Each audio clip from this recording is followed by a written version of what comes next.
कल्पना कीजिए, आप अपने परिवार के साथ घर में सो रहे हैं। चारों तरफ बर्फ की मोटी चादर है। आपको लगता है कि आप सुरक्षित हैं। लेकिन क्या होगा अगर कोई और भी उस घर में है?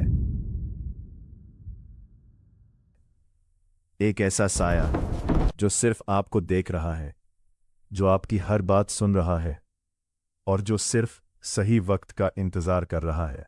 स्वागत है आप सभी का टेरिफाइंग सीरीज के एपिसोड नंबर 3 में, जहां हम आज किसी भूत की नहीं बल्कि उस खौफनाक सच के बारे में जानेंगे जिसने पूरी दुनिया को सन्न कर दिया था। जर्मनी का वो सुनसान खेत जहां एक हत्यारा परिवार के साथ ही रह रहा था, उन्हें मारने से पहले। साल 1922।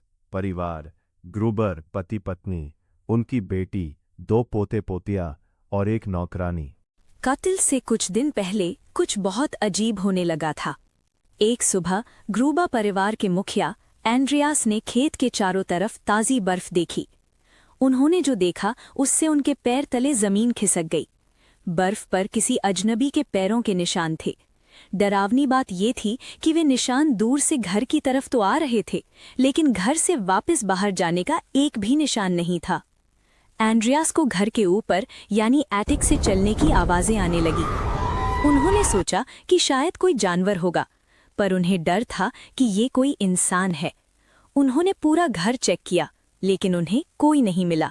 31 मार्च 1922। वह रात आ ही गई।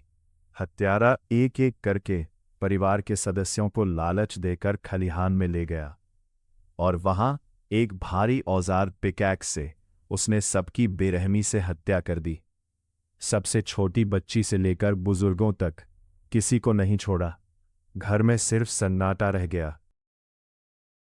लेकिन कहानी यहाँ खत्म नहीं होती। लाशें 4 दिन बाद मिली।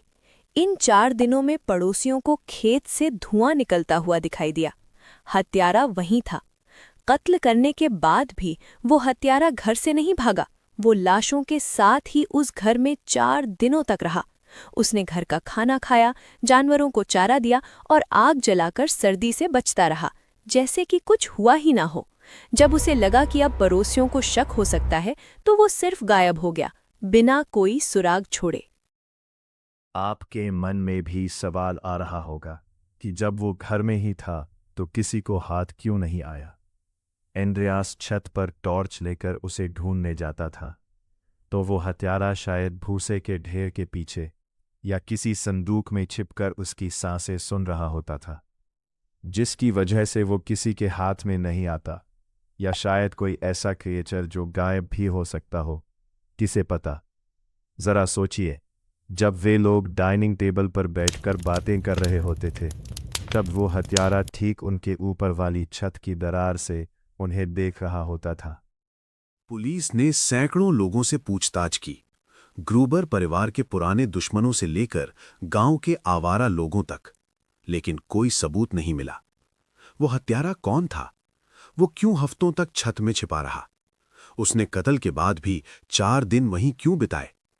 ये सवाल आज 100 साल बाद भी एक राज हैं। हिंटर के फेक का वो खेत आज भी एक याद दिलाता है। ये सब क्यों हुआ, किसने किया, कोई नहीं जानता।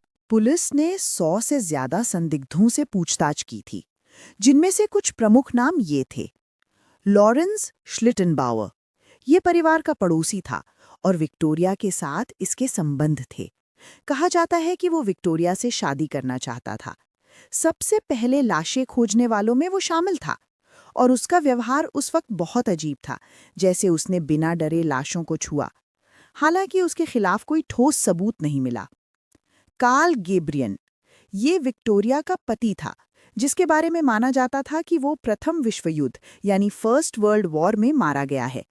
लेकिन एक थ्योरी ये है कि वो मरा नहीं था और वापस आकर उसने बदला लेने के लिए पूरे परिवार को खत्म कर दिया। लेकिन आज तक कोई पता नहीं चला। इस केस का माहौल और वो पैरों के निशान वाली बात आज भी लोगों की रूह कंपा देती है। ये गुत्थी आज तक सुलझ नहीं पाई। ये सवाल आज तक सिर्फ सवाल ही है।